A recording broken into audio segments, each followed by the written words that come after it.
sa ating mga CCTV vlogger patroller.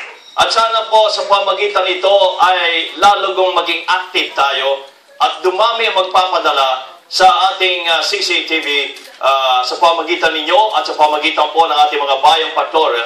Lalong-lalo na po ng mga nagaganap sa ating paligid. Mahalaga po yan. Karaniwan nung una, ang pinadadala sa amin ay kalye na hindi matapos-tapos. Kanal na hindi na inayos.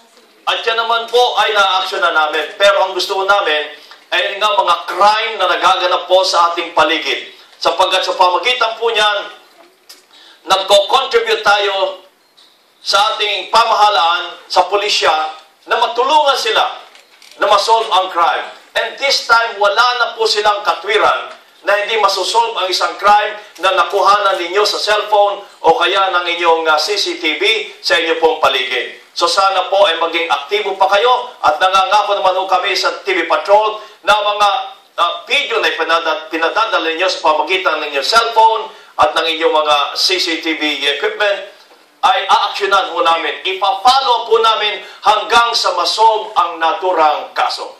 Maraming salamat po. At sa inyong lahat, magandang gabi! Bayan! Maraming salamat, kabayan. At ngayon naman po ay